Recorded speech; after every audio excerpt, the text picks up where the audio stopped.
যখন এক দেশের আদালত রায় দেয় আর অন্য দেশের সাবেক প্রেসিডেন্ট সেই রায়কে চ্যালেঞ্জ করেন, তখন কি সেটা মতামতের স্বাধীনতা, নাকি এক গভীর রাজনৈতিক ষড়যন্ত্রের ইঙ্গিত?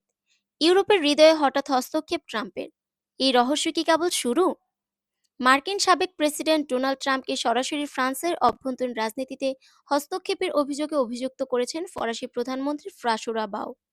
তিনি বলেন, এটা শুধু হস্তক্ষেপ নয়, এটা এখন বিশ্বের নতুন আইন হয়ে দাঁড়িয়েছে। ঘটনার সূত্রপাত হয়েছে ফ্রান্সের কট্টর ডানপন্থী নেতা মেরিন লেপেনের সাজা ঘোষানোর পর। ইউরোপীয় তহবিল অপব্যবহারের অভিযোগে প্যারিসের একটি আদালত তাকে 4 বছরের কারাদণ্ডে দণ্ডিত করে, যার মধ্যে 2 বছর গৃহবন্দী। একই সঙ্গে তাকে 5 বছরের জন্য রাজনীতি থেকে নিষিদ্ধ করা হয়, যা তাকে 2027 সালের প্রেসিডেন্ট নির্বাচনের বাইরে রাখে।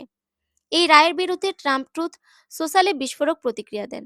তিনি লেখেন, ফ্রি মেরিন লেপেন, এবং তাকে ডাইনি হান্টের শিকার বলে অভিহিত করেন। তিনি দাবি করেন, লেপেনের রাজনৈতিক বিশ্বাসের জন্য তার বিরুদ্ধে মামলা করা হয়েছে। এই বিষয়ে প্রশ্ন করা হলে ফরাসি প্রধানমন্ত্রী বলেন, হ্যাঁ, এটা সরাসরি হস্তক্ষেপ। আমরা একসময় ভাবতাম গণতন্ত্র ও ন্যায় বিচারের ধারণা বিশ্বব্যাপী ছড়িয়ে আছে। এখন দেখছি বিশ্বটা বদলে গেছে। ওয়াশিংটন এখন অন্যরকম সংকেত দিচ্ছে। লেপেন অবশ্য এই রায়ের বিরুদ্ধে আপিল করবেন বলে জানিয়ে দিয়েছেন। যখন গণতন্ত্রের নামে শাসন হয় আর সেই শাসনের রায়কে বিদেশ থেকে প্রশ্নবিদ্ধ করা হয়, তখন কি আমরা স্বাধীনতার লড়াই করছি, না একটি বৈশ্বিক রাজনীতির ষড়যন্ত্রে জড়িয়ে পড়ছি?